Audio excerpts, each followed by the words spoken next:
आणि जे शेतकरी आमच्यासोबत काम करतात त्यांचं उत्पन्न तर आम्ही 2 लाखावरून डायरेक्ट 30-30 लाखांवर घेऊन गेलो एकरी। फेंको अपनी पूरी शक्ति के साथ फेंको। मायला 2 लाखावरून डायरेक्ट 30 लाख रुपये आमच्या कपाळावर काही लिहिले काय रे भाऊ? रविराज साबळे यांचं असं म्हणणं आहे की आपण 2 लाख उत्पन्न डायरेक्ट 30 लाखापर्यंत नेऊ शकतो। जर तुम्ही शेतीशी निगडीत असाल तुम्हाला नक्की लक्षात आलं असेल की हा माणूस शेतकऱ्याला चुटे बनवण्याचा प्रयत्न करतोय। याचं शिक्षण कुठपर्यंत होईल ते बघूया, कारण की हा कोणत्या बेसिसवर बोलतोय ते पण आपल्याला लक्षात येईल। शिक्षण घेत असताना जे पाहिजे ते भेटलंच नाही। डिप्लोमाला मला घरच्यांनी टाकलं। डिप्लोमाला इंजिनिअरिंगला जायचं बिलकुल मन नव्हतं, कारण व्हायचं डॉक्टर होतं, झालं इंजिनियर आणि आता आहे शेतकरी। हे तर असं झालं की जनावरचा डॉक्टर माणसाचं डोंगर इंजेक्शन देतोय। म्हणजे तुम्ही इंजिनिअरिंगमध्ये फेल झाले आणि तुम्ही शेतकऱ्याला शिकवताय की शेती कशी करायची। वा रे वा। पण शेतीमध्ये यायचा कोणताही प्लॅन माझा नव्हता। मी ॲक्सिडेंटली शेतीमध्ये आलोय, कारण कुठेच काही भेटलं नव्हतं ना। मी कधी कोणत्या पुस्तकाचा आधार घेतलाय ना किंवा काहीच नाही। फक्त माझ्याकडे प्रॅक्टिकल नॉलेज आहे, माझ्याकडे थेअरी बिलकुल नाही। प्रॅक्टिकली अनुभव आहे तुम्हाला? मग तुझ्यापेक्षा जास्त अनुभवी असलेले लोक प्रत्येक गावागावामध्ये, मग फक्त त्यांना सोशल मीडियाचा वापर नाही करता आला आणि यानं चांगल्या प्रकारे केला, इतकाच फरक आहे, बस दुसरा काहीच फरक नाही।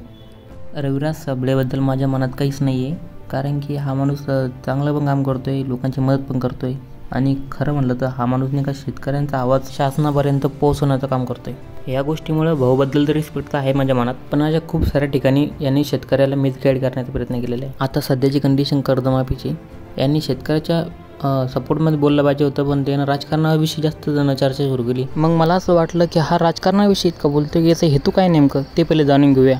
तर मग हा व्हिडिओ बघा।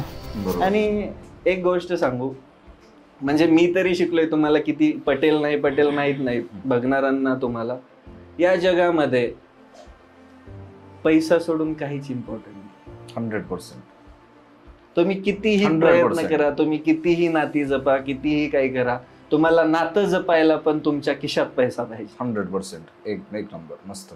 तुमचं नाव झाल्यानंतर तुमच्या मागे जो गोतावळा असतो तो फक्त तुमच्या नावामुळे नसतो, तो तुमच्या खिशात असणाऱ्या पैशामुळं। आणि पैसे आल्यानंतरच नाव होतं, पैसे न येता नाव होणं शक्यच नाही। बरोबर।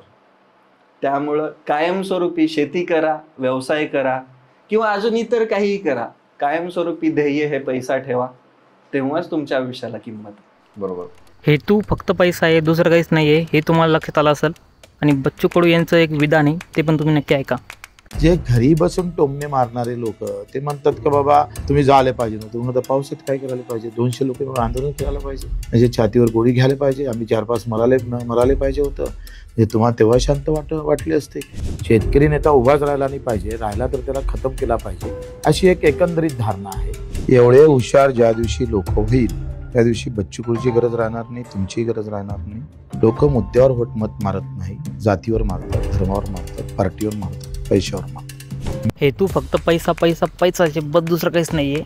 आणि जर तुम्ही इमोशनली या गोष्टीला अटॅच असाल तर सावधान राहा, कारण की सगळं काही पैशातच आहे। लोक तुम्हाला सांगतील का भाऊ माणसं कमवा, माणसं कमवलीच पाहिजे, आपण 100% माणसं कमवली पाहिजे, त्यासोबत आपल्याला पैसेही कमवायचे आहेत। आपल्या आईबापाला जर खुश ठेवायचे तर आपल्याला पैसे लागणार आहेत। पैशात काय ठेवलं नाही, माणूस चांगला पाहिजे, हे मोटिवेशन आपण कधी द्यायचं? अगोदर ₹1 कोटी कमवायचे, ते ₹1 कोटी दान करायचे आणि मग म्हणायचं पैशात काय ठेवलं नाही। मी रविराज साबळे यांना हेड देण्याचा प्रयत्न नाही करत आहे, तो माझे थोडे मुद्दे होते ते मी मांडले, आणि जर त्यांच्यापर्यंत हा व्हिडिओ गेला तर खरंच मी पण स्वतःला चांगलं समजेल। आणि जर तुम्ही आता इथपर्यंत व्हिडिओ पाहिला तर सबस्क्राईब करून टाका चॅनलला। एक गोष्ट आहे, माणूस कमवायला तुम्हाला कुठं जायची गरज नाही, तुमच्या खिशात पैसा पाहिजे। तुम्हाला माणसांची कमतरताच नाही, तुमची तिरडी उचलायला तुमच्याकडे फक्त कोटीचं साम्राज्य पाहिजे, तुमची तिरडी उचलायला भांडणं लागणार आहे। बरोबर आहे, तुम्ही गेल्यानंतर बी। बरोबर।